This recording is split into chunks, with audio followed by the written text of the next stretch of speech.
Қайырлы күн. Сіздермен бүгін бірге қамыры езілмейтін, өте сочный болып шығатын манты тағамын әзірлейміз.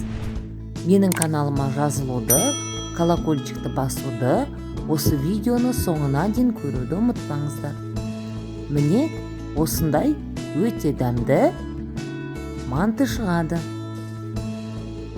Ең алдымен қамыр елеп қоямыз. Мен 3 күлше қамыр еледім.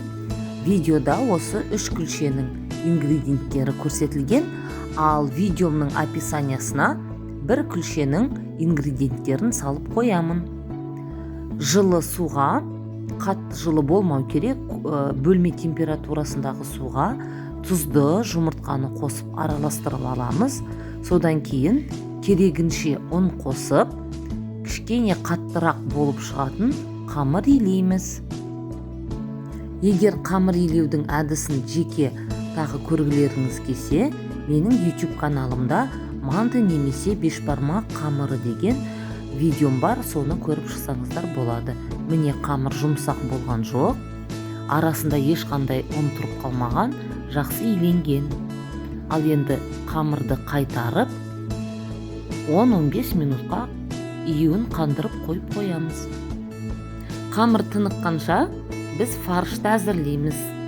Ол үшін бізге пиязды осылай ұсақ етіп турап аламыз. Міне әрқайсысы осындай ұсақ болып түседі. Енді орам жапырақтың, яғни капустаның 4-тен 1 бөлігін пияз сияқты майда етіп тураймыз.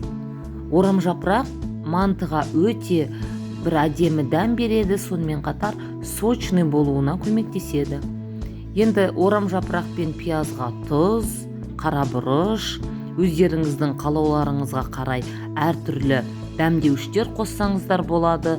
Қосып араластырамыз. Содан кейін керегінше фаршты қосып, одан кейін үстіне жарты стакандай су қосамыз.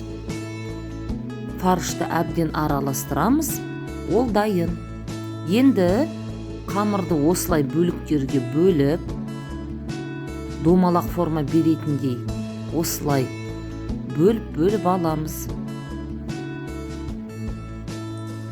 Арнайы осылай формаларға келтіргеннен кейін бір-бірден ұндап қамырларды жайып шығасыздар. Енді бір әдісі бұл қолымызға ұстап тұрып түйу.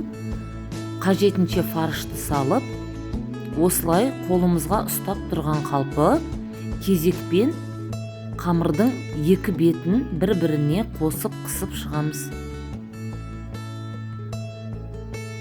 Өте оңай әрі тез әдіс.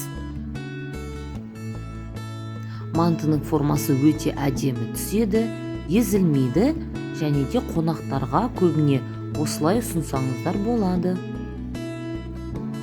Міне. Ал енді келесі әдіс, бұл столдың үстіне қойып түйу, яғни 2 қолдың көмегімен кезек 2 беттегі қамырды бір-біріне қысып отырасыздар. 2 әдістен де бірде манты шығады, бірде түйілген, бірақ өз ыңғайларыңызға қарай осылай түйсеңіздер болады. Сонымен қатар арнайы кәдімгі дәстүрлі қамырды домалақ етіп жайып, 4 бұрыш қылып кесіп түйетін әдісті де тура осы қамырмен, осы салмамен қолдана бересіздер. Ал енді әр мантының астын осылай жекеше майлап, ыдысқа салып, 45 минут пісіріп аламыз. Сол кезде міне тура осы манты пісіп шығады. Қамыры мүлде езілмейді, асты жабыспайды. Менің арнама тіркелуді, лайк басуды ұмытпаңыздар. Ас болсын.